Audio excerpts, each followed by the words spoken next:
Hello and welcome back to the channel.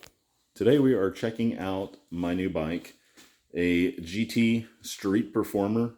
It's a 29-inch big BMX style bike. You've obviously got BMX handlebars. Looks like kind of like an SE Fast Ripper. If you saw my recent video on the Thruster 79 Special, this actually is replacing that bike, because I wanted something that was a little bit bigger frame just to fit me since I'm tall. That Thruster, really impressed for the money. It was only $260 on sale, clearance, whatever you want to call it, at Walmart. But just the bike felt a little bit small. I could have probably put some taller bars on it and changed a few things, but ultimately just decided to move it along and try this one out. So this has got some kind of commuter bike features on it, since it comes with fenders, a kickstand, even some rack mounts, lots of bottle cage mounts. So makes it a little bit more practical if that's how you want to look at it. But you still get the big BMX styling, although some things are different. So your front fork is an aluminum fork that is not typically what you find on BMX bikes. You're usually going to see a steel fork. But you've got nice tall kind of cruiser style bars. You've got the GT logo up there, matching the other logos on the bike. They've done a really good job with the styling on this. They make this bike in 3 different color configurations. I think all the stuff you're seeing out on the internet right now for sale, mostly kind of closeout deals. I think they came out with this bike in like 2021. I'm not sure when this one was actually made, because it looks like this is a colorway that was added later. The original ones were black and purple fade, and then a black to a kind of a peach coral pink color, which similar to this had kind of the splatter paint effect. But this one fades up to this really beautiful color changing metallic paint. So most of the time it looks like a green metallic, but you can see just in this light, the color shift to kind of a blue. And I don't know if I've got, yeah, you can kind of see it maybe in that top tube right there, purple. So it fades, green to blue to purple. And out in the sunlight, it is just incredible. My neighbor had stopped by as he was walking his dog, and I had this thing sitting out front. He was just like, "Oh my God, that thing's incredible looking." And I was like, "Yeah, it is. Really good looking bike." So anyway, bought this thing because I thought it was a fairly good deal. These things originally retailed for about $1,000, $975 or somewhere in that neighborhood. And currently these are being sold for $499.97 at City Grounds. And I'll get into my dealings with them, very positive.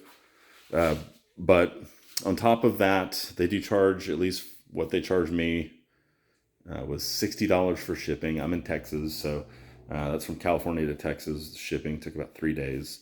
But this is not my first bike. First GT Street Performer. So I ordered one and got here, put it together. There were a few issues putting it together that I noticed. The derailleur bolt was cross-threaded in the derailleur hanger. So I had to run the bolt through from the back to clean up the thread so I could bolt the derailleur on. Not a huge issue, because you can ultimately just replace the derailleur hanger if you need to, and I was able to get that working. The other problem I had, spoke nipples are very soft on these wheels. You gotta be very careful when you're chewing them. One thing I found out, so this uses the Park Tool SW0, which is the black handled spoke wrench, which is the smallest size. And this thing was rounding off the spoke nipples like crazy, even being as careful as I could. Not sure if this tool is just starting to get worn out, but I've also got the combination Park Tool spoke wrench, which worked a lot better. Not sure if maybe it's just slight variation in size, but you've got a lot longer slot that the nipples fit into, so you get more engagement in the tool than you do on this one. So be very careful if you get one of these bikes and you're doing it yourself, truing the wheels. Go slow. I would recommend, actually, before you try to tighten a spoke, try to loosen it first, because a lot of times they're kind of like I don't want to say stuck, but they sort of like have that little pop when you first initially move them. And it's easier to get them broke loose when you're loosening than when you're trying to tighten them. So that would be my tip there. But the biggest issue that I had, and the wheels ended up not being, they're kind of a non-issue because I ended up having to send that first bike back due to the frame alignment. So the seat stays were not even. There was actually a larger gap in here than there was on the other side right here. So I contacted GT. And they confirmed, we didn't intend to make it that way. There's going to be some variation just due to manufacturing tolerances, but they said it was way off, as I guessed. And I had reached out to City Grounds, and no issue whatsoever with them having me send the bike back and replacing it with another one. So it took a few more days. I had to pack it up, which was kind of a pain, but make sure everything is good to go before you get rid of your packing materials in your box. That's fortunate for me. I still had all that stuff laying around, went and wrapped everything back up. I've packed a bunch of bikes, so I know how it goes back in the box. Got it off. Sent me a new one. Here this one is. This one's good. No issues with the frame. Perfectly straight. But shout out to City Grounds for being very easy to work with in that regard. So I had to take care of all that stuff. Another issue with this bike, the bottom bracket spindle that comes on this thing, in my opinion, is too wide. It kicks the chain line too far out this way, which makes it more difficult to get the chain shifted up into the top 3 cogs.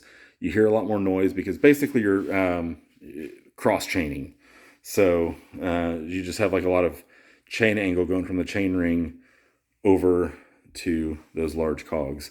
I ended up swapping a narrower bottom bracket in. I used a 73 by 110. It's a 73 millimeter bottom bracket shell. That's what you have to use on this. And I found a bottom bracket on clearance. It's a Shimano UN26. It was like $8, really cheap. A lot of cheap parts available on the internet right now just due to kind of the bike apocalypse stuff with all the components and manufacturers are going out of business. And I mean, you can look up all the stuff's going on there. But anyway, found a cheap bottom bracket that works perfectly. The only, I don't want to call it an issue, but something that kind of worried me was once you tighten this crank down on that spindle, it sucks this crank arm very close into the fixed cup, and it's tightened properly. It's not gonna, I shouldn't have any issues with needing to tighten it down more and getting into a situation where this crank arm starts rubbing the fixed cup over here. But if I were to order another one, again, I would get a 113 millimeter spindle just to give myself just a little bit more clearance there. And that's not going to make enough of a difference on the chain line to really affect that. But as it is, it's perfect. It feels good. The chain line, when you're in the middle cog back here, which is the 5th cog, is perfectly straight up to the crankset. And it's good. I'm happy with it, especially since I found that cheap part to replace it with. So that was really all the issues that I had with the bike. Everything else that I've changed on this has been personal preference. So you'll notice the big yellow Maxxis labels on the tires. I did replace those. Your stock tires are these GT Smoothies. It's a 29 by 2.5, super thick sidewalls and tread. So it's going to be a durable tire, but it's super duper heavy along with the inner tubes.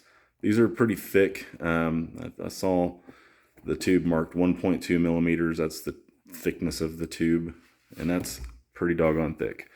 These weigh, total weight difference between the stock tires and tubes and the Maxxis tires and tubes I put on there, close to 3 pounds. It's a lot of weight to take off the bike, especially rotating mass. That's gonna make the bike feel a lot more responsive, and it does. I can tell you just from the little bit of riding that I did.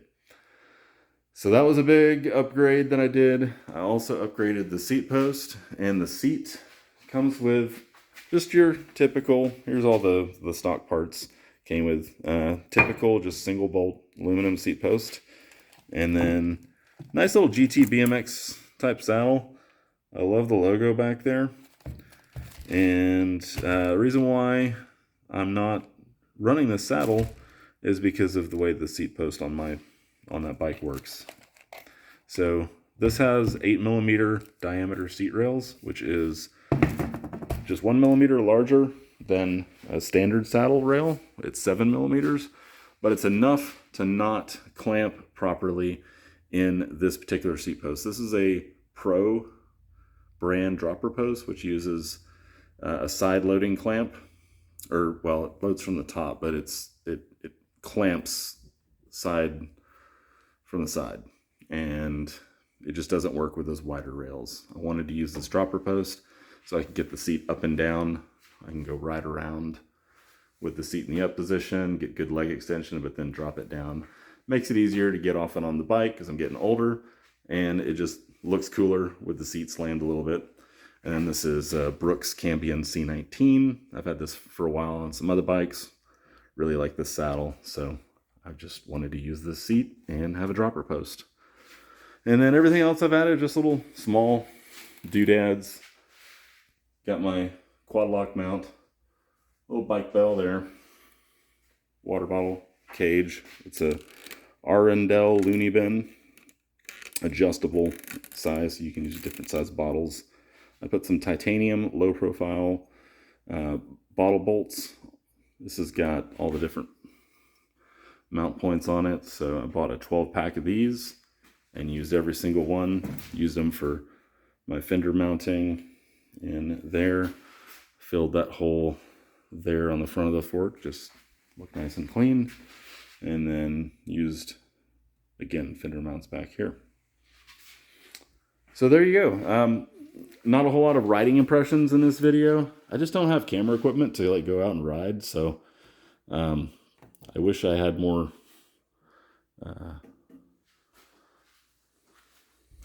what's the word? Brain's going. It's late.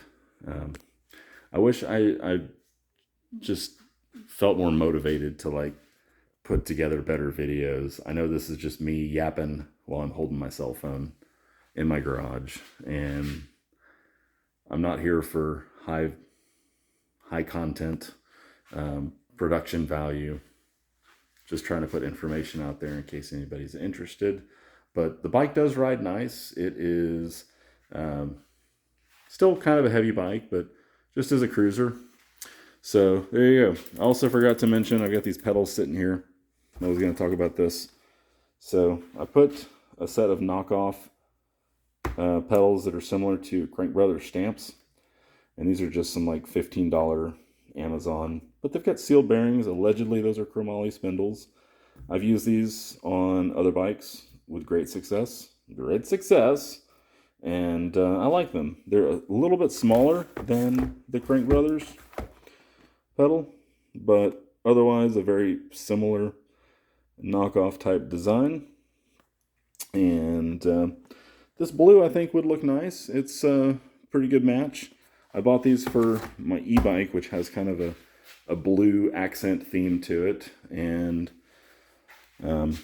I don't know, I might toss these on here because they won't get beat up or used up very much. So if I need these for the other bike, I'll pull them off and switch them around. So I don't know. That's what I'm thinking about. Maybe changing the grips. Who knows? But I just want to ride it, see what I think. Decent little bike.